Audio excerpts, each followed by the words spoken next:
This is GARIS Masculist MGTOW flyers, that is 2-3 page essays on the themes of masculism and MGTOW, written by and read aloud by Prof. Dr. Hugo de Garis. This is flyer number 444, entitled "The 10-Minute Masculist Argument for Converting Feminists from Being Monoconscious to Biconscious."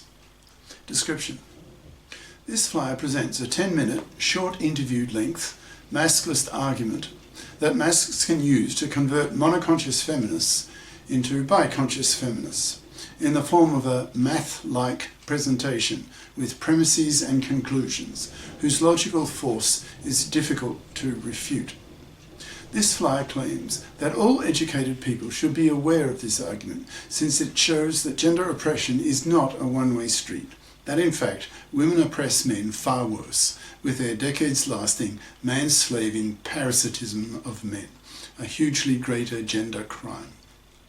It concludes with a list of measures that society needs to take to liberate men from these massive gender oppressions. The flyer itself.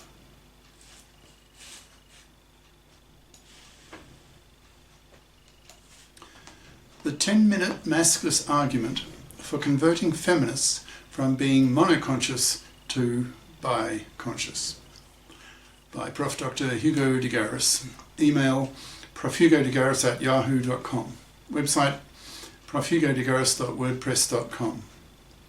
This flyer features a 10-minute or so argument that masculists believe that everyone should know. That is, this argument should be part of anyone's general knowledge, certainly amongst intelligent, educated people, in the same kind of way that most women today accept the ethical principle that women should be given equal rights with men. For example, equal pay for equal work, equal right to enter the professions, that women should be given equal political and economic power with men, etc. This masculist argument presents the strongest core points of the masculist doctrine that masculists can use to devastating effect on monoconscious feminists of either sex, forcing them to accept that gender oppression is not a one-way street, that women also oppress men, and importantly, far worse than vice versa, due to women's decades-lasting man-slaving parasitism that to masculists is a war issue. This masculist argument is presented in a quasi-mathematical way, that is, with premises followed by logically based conclusions. This type of reasoning is very familiar to mathematicians that I spend hours of every day using. It's also familiar to philosophers who have studied the Dutch philosopher Spinoza, who used a similar geometrical approach, that is, the same deductive approach used by the famous Euclid in his books on Greek geometry. The point of presenting this 10-minute argument that can be used by masculists in large numbers when confronted by rather bigoted monoconscious feminists.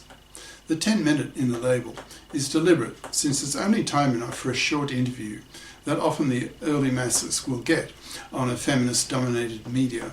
So the early media masculists need to have their ducks in a row so that they can have a maximum ideological impact in such a short time. Here's the argument, beginning with a series of premises labelled Premise 1, Premise 2, etc., followed by a series of conclusions, Conclusion 1, Conclusion 2, etc. Premise 1. Men liberated women, in brackets, from household drudgery, by giving women modern contraception, household gadgets, science-based medicine, so that women's modern life expectancy is 85. Premise 2. Even those women who take 6 years out of their working life to raise their 2 kids at home until the second kid is off to kindergarten still have a career window of half a century. Premise 3. The masculists stand up and point the finger at women, saying that, quote, "Now that women can work, they must work, because anything else is man-slavery." Premise 4. Women who don't work who don't bother to get a career-competent education and expect to be able to live off the money and labour of a man are labelled fluffies by the masculists, based on the word fluff, with connotations of being light, not serious, not adult, not responsible, not career competent, not fit, financially independent person. A very important concept for the masculists. Premise 5. Masculists claim that women oppress men far worse than vice versa, due to the decades-lasting man-slaving parasitism of millions of fluffies who expect that some man will work for her for decades. Premise 6. Roughly 80% of 16-year-olds at middle school choose to become what the masculists call fluffy crappers, choosing fluffy crap majors that will force them to study more fluffy crap majors at college that the economy doesn't value, so will be unable as adults to afford to buy their own middle-class house or apartment. So then look around in their 30s when their biological clocks are ticking for some gullible, stupid, ignorant, man-slavable man to parasite on, living off his labour and money, hence manslaving him for decades, a massive gender crime in the eyes of the masculists. Premise 7.